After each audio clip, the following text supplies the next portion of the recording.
Hi, welcome to the Fort Worth Public Library's College Prep Series. My name is Victor and I am a librarian. I have a master's in library science and a bachelor's in international business. My name is Tangi and I'm a public education specialist and I have a bachelor's degree in emergency management and public administration. And my name is Elizabeth and I am a library assistant. I have a bachelor's in English and writing. We started this video series because we all went to college and had very different experiences, and we want to share with you what we learned to help you feel more confident in your choices. And so you can avoid some of the mistakes, stress, and confusion we faced when we first started college. This is a 3-part series, so let's dive right in.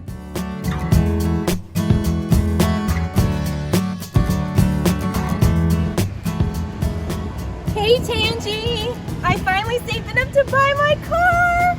I wanted a purple one, but they don't really make cars that color, which is silly because purple is the best color. But check it out!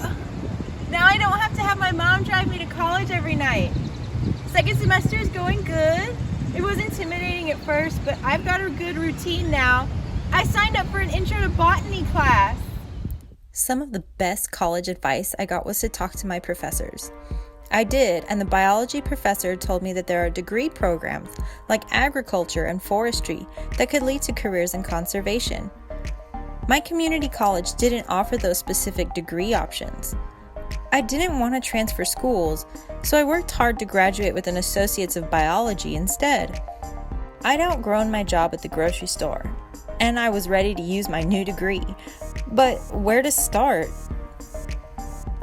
I visited my college's career service department, where I found a counselor that offered me resources like Job Now, an online service that offers resume assistance, interview advice, and more. I made a functional resume showing off my new degree at the top of the page. I really wanted a job at a national park, or as an arborist, but I couldn't find any job postings locally. However, I did find a local greenhouse that was hiring a grower. They were looking for someone with interpersonal and customer service skills, which I had learned at my grocery store job. The greenhouse also required a knowledge of plant types and soil chemistry that I had learned in my biology classes in college. They preferred someone with a horticulture degree, but other than that, I felt like I matched all the qualifications. I was nervous my associates of biology wouldn't be enough, but I decided It doesn't hurt to try. So I applied, and surprise, I got an interview. But how should I dress? I asked my mom, and she suggested I wear a suit. If I was going to apply to an office job, that might be the perfect option. But is a formal suit appropriate for a job that would be digging soil and moving saplings? My career counselor suggested a clean pair of slacks, low-heeled shoes, and a tailored jacket instead. I got them all for a good bargain at the thrift store. My friend Tangi helped me practice some interview questions. That way I would know what to expect and feel more confident in my interview. Hey Tangi! It worked! I got the job at the greenhouse! Thank you so much for practicing with me. I was super nervous, but the practice really helped. They didn't ask exactly the same questions, but they were so similar that I used the same answers we practiced. Let's meet at the cafe and I'll tell you all about my interview and you can tell me about your new YouTube channel.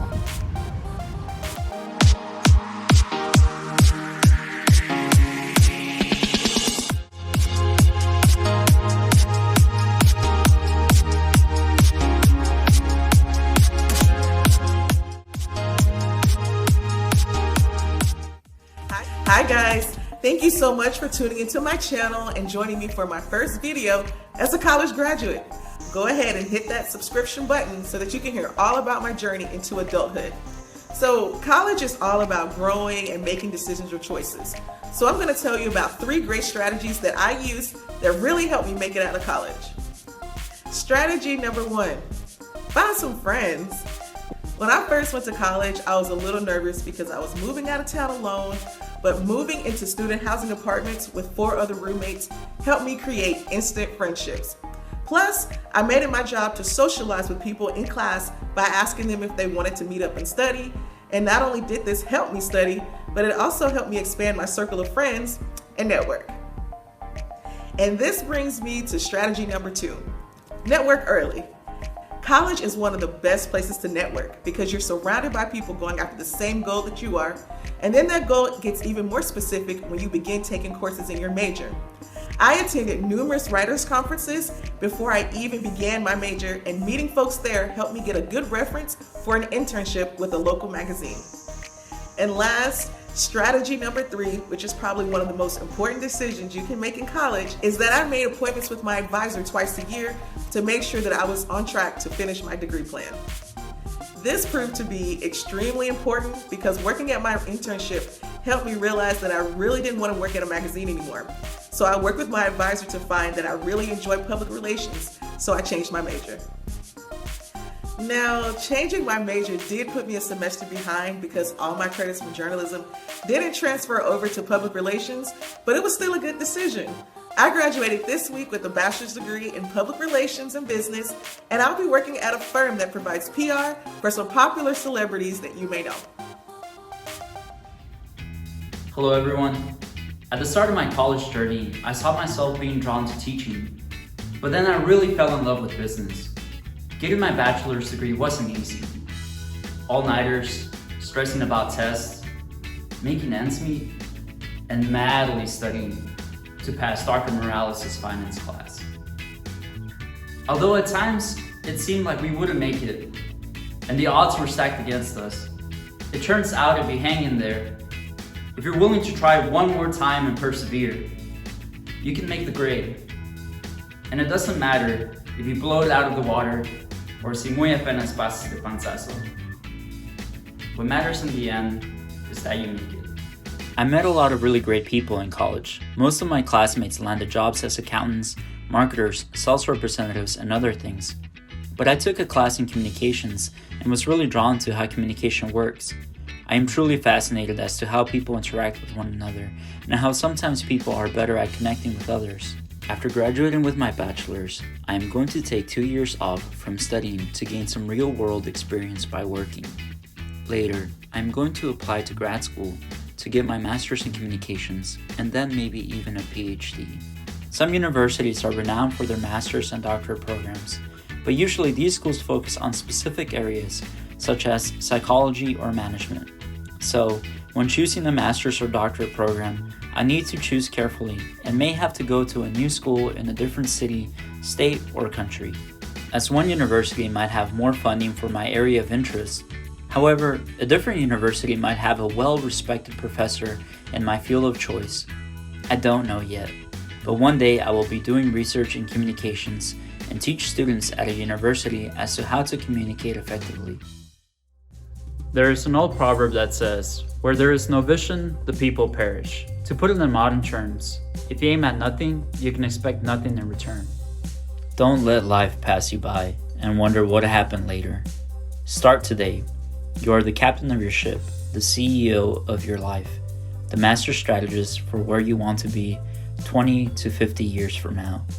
You are more in control than you think, and if you start treating yourself as someone you are responsible for, you'll thank yourself later. Thank you. Thank you for taking initiative. We need people like you to take initiative in this world. Without your dreams, we would never know the beauty of your life. Your life has a purpose, and we're excited to see you be all that you can be. Throughout this video series, you followed our student examples and learned some real-life knowledge along the way. But now, you get to learn a little bit about our real-life college journeys. Even though we all ended up at the library, we all had different experiences.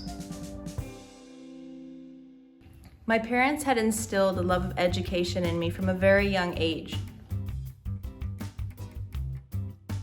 So in high school, they will have college fairs, which is where all these colleges will come together. They'll set up booths and you can get brochures and paperwork and sign postcards to have them send you more information. And it was a mandatory thing to go. So I went, of course, and I didn't want to. I knew that I was going to college, but this kind of stuff scared me. Being in a room full of lots of people who are throwing things at you was way too much. So the first thing I did was to find the exit at the far back and try to get out of there.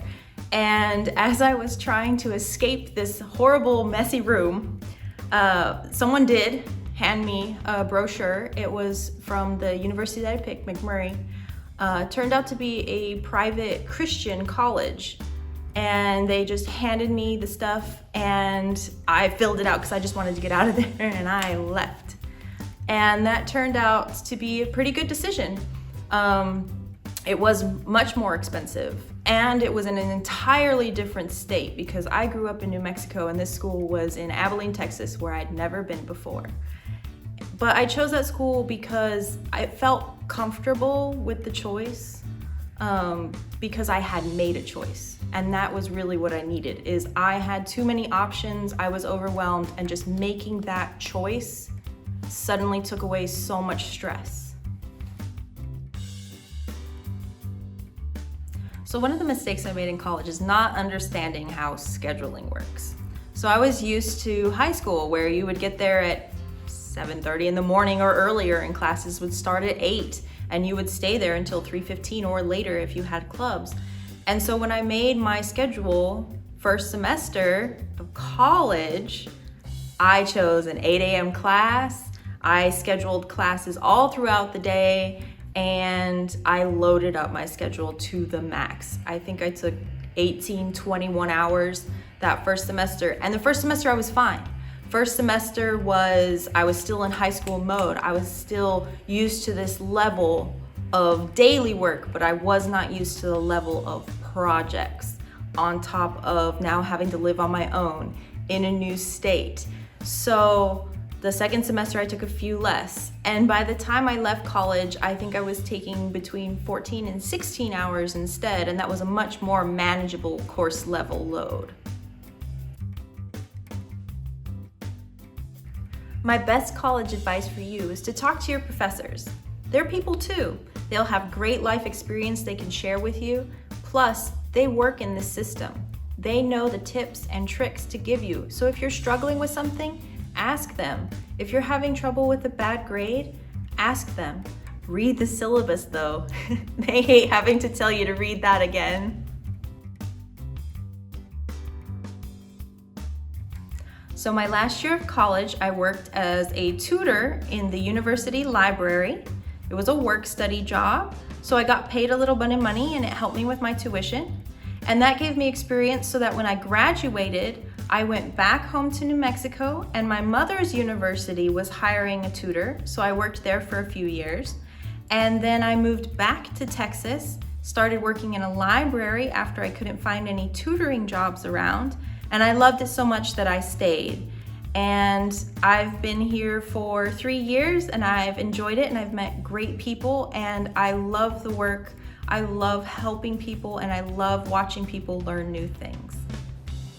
90% of my family members went to college, and many of them went to college with an academic or a sports scholarship. So there's my aunt who was valedictorian, my cousin who was a football star, another cousin who was a volleyball star. Oh look, another volleyball star. Not me though. I didn't receive any of those things. So my experience of going to school was quite different. While they had coaches and counselors helping them to get through the process, I had Yahoo. No YouTube, no Google, no TikTok, just Yahoo. I was lost. I didn't know how to complete the process of getting into college. I didn't know how to pay for it, and I didn't know where I was going to live. But one thing that I did know was that I wanted to attend the University of North Texas. When I was in high school, I wanted to become a Black Barbara Walters, and I learned that North Texas had a great school for journalism. My best friend and I made a pact that we would attend the school, and we took a tour.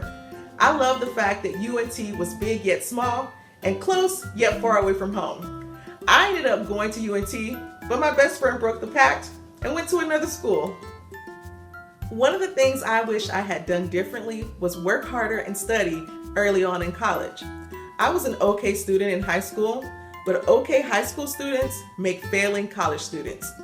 This brings me to major number 1. When I was finally able to apply to get into journalism school, one of the prerequisites was taking and passing the GSP, or the grammar, spelling, and punctuation test. I thought to myself, I know how to spell, I know how to punctuate, no problem. Wrong.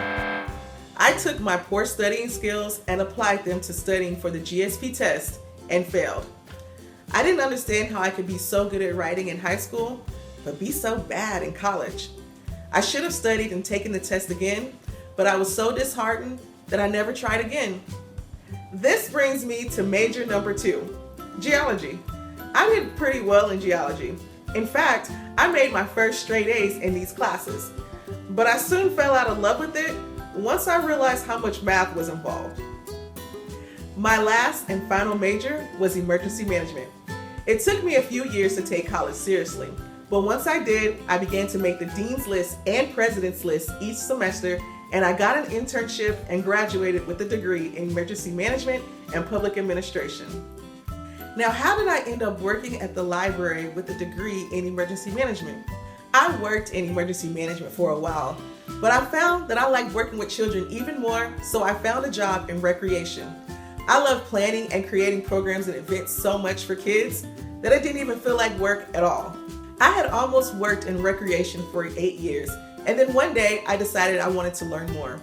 I looked around and saw that there was an opening in the library with tasks similar to mine, and here I am. In the end, I have 3 points of advice for you. First, study. Some people are gifted and naturally smart, and others simply study to be smart. Learn some great studying techniques right now. Second, pay attention to how much money you're spending. Changing your major is okay, but it does cost you money in the end. Meet with your college advisors or counselors regularly. And last, be okay with change. If your plans don't work out, you'll find another plan in due time. So my mom always expected myself and all my siblings to go to college, and we grew up with that mentality that it was like, you have to go to college. I chose my school because I had the degree plans that I was interested in. At the time, I was interested in mechanical engineering and business, and I actually wanted a double major. However, later on, as I went through the mechanical engineering program, I fell out of it and switched over to business. I also chose UT Arlington because it was close enough to home where I can go and come back and help out with my family. So in high school, I basically just joined all the clubs that I could. Before high school, I wasn't in anything, and when I got to high school, I really just wanted to figure out things and have more experiences. So I joined everything. I joined track, football, soccer, debate, chess club, and that's how I started to get to know people. I didn't know it at the time, but that's how I was networking. I was starting to get to know more people and make more friends, and that's how I got into other organizations and got more knowledge about schools and things like that. When I got to college, at first I was dedicating more time just to my studies, but later on, as time progressed, I started doing the same thing. I started joining more clubs, I joined more organizations, and that's how I got to know more people in college. So my senior year, I get the notice that I can stay for another year and graduate with a master's in Spanish. And I basically had, from speaking with people, they tell me that I technically double majored because I have like a whole bunch of hours in Spanish. And my degree is international business with a concentration in Spanish. And it was my senior year. I wanted to get out of there. So instead of staying the extra year, I just decided to go ahead and graduate, and it's something I regret to this day. I don't know how different my life would have looked had I stayed, but I definitely wish I had stayed that extra year and just gotten my master's. If I were to go back right now, the cost of getting the master's in Spanish would be probably 2 or 3 times the amount, and it would probably take me 3 or 4 times the time it would have had if I were to go back. So if I had just stayed, that would have been an easier road. Knowing my mistake, my piece of advice is to take your chances and take your opportunities. Sometimes you don't know what opportunities will come up later on, and if you give up on an opportunity, opportunity knocks, and if you don't open the door, there's a chance you might not get that opportunity again. So take your chances, take your opportunities. You are at that age, at that time, for once in your lifetime. and it's a special moment, so make the most out of it. So after I graduated, I took a job as a reference library assistant at the Central Library, and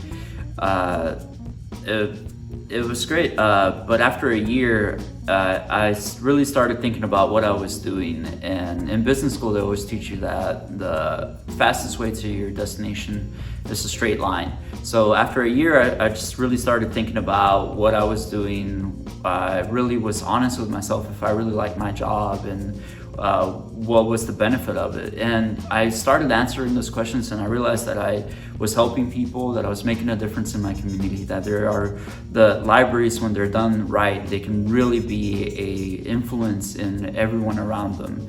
And so I chose to stay with the library, and I pursued a career in a master's in library science because I feel that libraries have a lot of power to really impact their community.